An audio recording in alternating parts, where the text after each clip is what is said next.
Stop sleeping on Wuthering Waves. Here are the top 7 reasons why it's better than Genshin Impact. Let me preface that I'm not gonna hold back. If you get easily your fifis hurt because somebody criticizes your favorite game, you better click off. But hold on, I'm not just gonna glaze the game, but also mention issues that they should work on. Alright, you're still around? Cool, let's dive into it.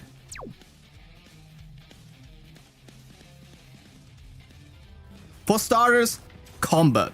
It is straight up a 10 out of 10. It's fluid, it's smooth. When you get to play it, you just know the devs spent every waking hour to make sure it is the best on the market. It is everything you missed in Genshin Impact. They really made it fun, impactful and challenging.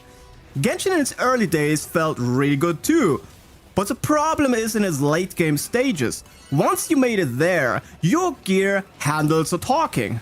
Spiral Abyss remained as the only late game challenge for almost 4 years, with HP sponges for DPS checks or stallers like the Weenot testing your patience instead of your skill.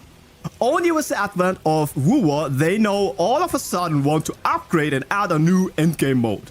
This game has just more freedom of movement and combat abilities, giving players the tools to make it fast-paced, interactive and flashy, rewarding players a lot more for skill gameplay. The major players here being so-called intro and outro skills, parries and dodges. Intro and outro skills are additional spells you can trigger whenever you swap in or out of a character, adding a complete new layer of strategy, team building and gameplay. Combining that with the parry and dodging, and you got combat Genshin could never. If you are a fan of clutch wins out of the jaws of defeat, you will find your home here. But it doesn't just stop. Every character can perform double jumps and can also use grappling hooks, allowing you to use the terrain against your enemy. Both games need good stamina management, but it's just way better implemented in Wooer. The stamina is only consumed for those clutch dodges and certain heavy attacks, while in Genshin, the mere fact of you running just drains everything. But it's not just characters that have much more freedom of movement. The enemies come with way more of their own very cool dynamics too. The fights feel spaced and grandiose. You will be all over the map. Enemies are here no mere sandbags. Hello child. But does that mean every player who is not hardcore should stay away? Hell no! You can take your time to learn everything step by step. You don't need to be an elite player to progress and enjoy Wuthering Waves at your own pace. It's not about making the entry barrier unreasonably broken. It's about making the top of the skill ceiling high enough so that veterans can feel home too, not just the professional mint pickers. Like said, the combat is 10 out of 10 by itself. The only nitpick I have here is that they can drag a little longer than you are used to, making it challenging to keep your attention while not getting smacked by a train in your face. However, this can become a bigger issue for the day-to-day material farming, as there is no Netflix and chill button like in Honkai Star Rail. To be fair, Genshin doesn't have that feature either, but domains in general there just get cleared a lot more faster. So in the long run, there's definitely room for improvement for these repetitive tasks.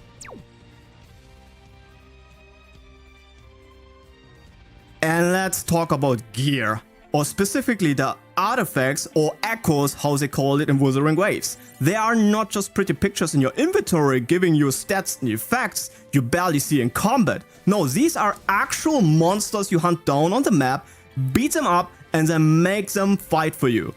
Each monster type comes with its own very unique skills and properties, making every single team you build and every fight you have unique. On top, if you manage to beat higher level monsters that can one-tap your ass, you get rewarded with higher grade echoes you would usually never even get in the early game. Once again, Wooer is rewarding skill. Way better system than Genshin flat out of the gate, making your gear farming so much more interactive and challenging if you choose to do so. Which also comes to the next point, that you actually always have to hunt them. Or not. You can actually spend power to farm echoes in certain locations repeatedly, similar to artifact domains. So here is the speed up effect. This works in co-op and both can claim the same echo. But it also comes down with the downsides that you have to hunt them. Or not. You can actually spend power to farm echoes in certain locations, repeatedly, similar to artifact domains. This works also in co-op and both can claim the same echo. And on top, in co-op you can even hunt shinies together, if that's your forte.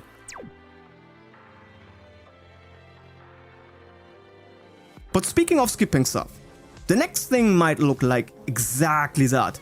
But in my opinion, it's removing obstacles in the right place, as making traversal with bumps like stamina just a chore. It doesn't add too much anything to the enjoyment, it just is a means to slow you down artificially. Oh boy, remember the early days in Genshin when climbing every small rock was a chore and you could only sprint for 5 meters before you had to take a forced break? Not in WoW where you can sprint for days and use the grappling hooks or run up walls and make like acrobatics like a pro.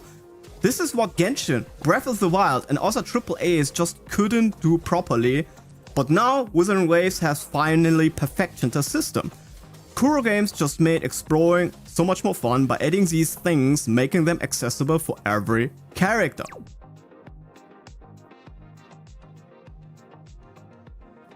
In Genshin, chests were everything in the early game. You literal drive to run out and explore the map. But that also works only for the early and mid game. Eventually you just get tired to see the same fucking chest over and over again. And the little rewards just doesn't pay off anymore. Meet the Pokemon. WoW improves things by a landslide here. Instead of locking artifacts or echoes in this game behind domains, they made the farming part of the exploring experience. Now you have an actual reason to look in every corner to pimp up your gear. And if that isn't even enough reason, you can even find freaking shinies that I just mentioned for the ultimate bragging rights. And that isn't next level mint picking, then I don't know either.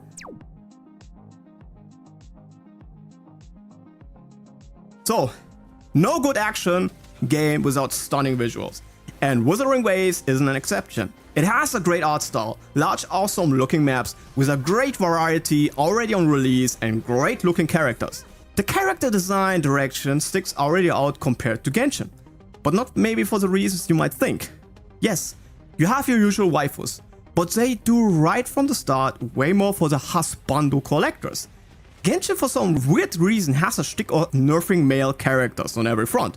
Like Zhongli got retired day 1, relegated to a freaking shield bot. Like, his design screams like DPS, but what they made out of that is extremely boring. Childer, strong in-game, true, but for some reason he gets his ass handed whenever he pops up. Like, I'm not even exaggerating, it's insane. Ito, like one of the most hyped himbos in the game, and they give him fucking noodle arms. Ayato doesn't even exist in the story. He got his entire story ham-fisted retroactively into his release trailer. What the fuck is that? It took them 3 years to create tall male characters that are strong in game, masculine design, and actually feel important with Alhaitham and Nouveau Net. I don't know why, but it is what it is. My deal is just that WoW does a great job with the male designs. The 3D models and the animations are top of their line, making the look and feel very cool. I mean, I don't know where they want to go with the story, so we will see that, but as for now, at least those guys look really promising. They look as if they actually matter for the future of the game. Now, while the game looks stunning, it didn't come without performance issue. And it looks like Apple called and put the 120 FPS mode behind the paywall.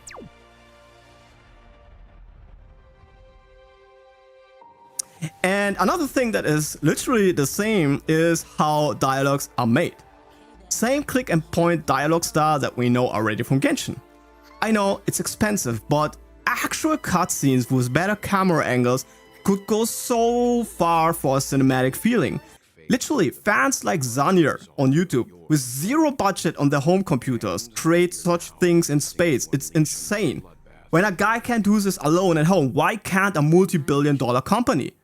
It just feels outdated for a game with a AAA budget in 2024. That being said, Wuthering Waves has improved this format a lot. Faces have actual expressions, especially the eyes feel alive. The mimic and gestures are more lively and fluid, and the camera work is also better. Now compare that with Genshin, that still struggles to the day. Still with lip sync. Like, I don't know what the fuck is wrong with them, but they can't get it to work. However, the voiceovers in general, as of now, do not hold up with Genshin. And the music also is still a point that goes to Genshin Impact. It's good, it's really good, but it's not there yet.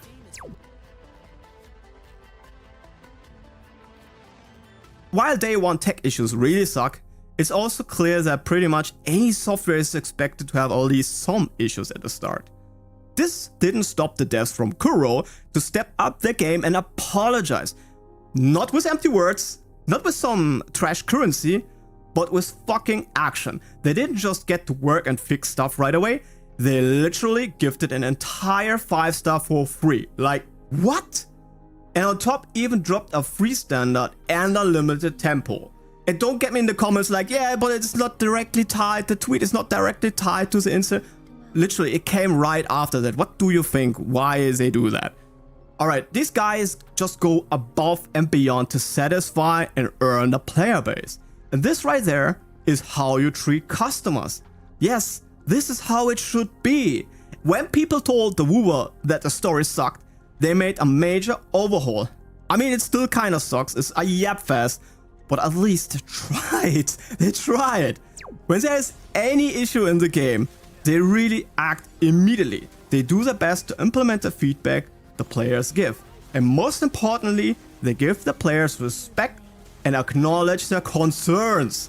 Something that was dearly missed in Genshin for almost 4 years of existence. And this is the major reason why it was only a matter of time until a competitor seized the opportunity to take the whole cake. But what about rewards? Will they be as generous as they are with Punished Graven, for example? It's Kuro's basically sister game where you could get as an F2P every single limited 5-star character, and when you were willing to drop a little bit of cash on top, even get the weapons. I mean, this kind of sounds too good to be true, and in fact, it is. Wu was way bigger and more expensive, and so far it looks like the honeymoon phase rewards are only somewhat bigger than Genshin's 1.0 rewards, with 177 versus 160 pulls. But now you need to listen. Genshin, when it started, to this day has still like 90 hard pity, like hard pity, while WoW already starts at 80, so you're much lower. And then, the weapon banner was a bottomless pit of hell. I swear to fucking God! You have to be fucking kidding me! Just give me them all. Just watch Tecton's video, like how much money he burned. Like he had like 22 pities worth of money sunk in that weapon banner and still didn't get it. So it was a much, like, it isn't fair to it isn't even fair to Hua to compare it to Genshin back then, how it was. Like, it was so much more expensive. So much more expensive. You know, and when you are on WoW and you pull on the weapon banner, not only is there a pity, the weapon is guaranteed. It's guaranteed. Yeah, so in this regard, the game is already much more generous. Even if they don't keep, like, of course they won't keep like the rewards like they are right now. Like, it's of course honeymoon rewards. But I can see a world where they say like, okay, every month we drop a 10 pull. If they do at least that, I would be more than happy. I would be more than happy. That would be like HSR level, and as long as they give F2P players enough currency to get like most of the characters, at least most of the characters, it's cool. It's cool. Anyways, so far this game is looking really great. I had a lot of fun playing it, and it really tests my skill-capped ass. And remember, it just came out. Can do so much more over time if they keep it up. If you're sitting on the fence, go and give it a try. You have got all the reasons to do so. This has been New Star Impact, signing out.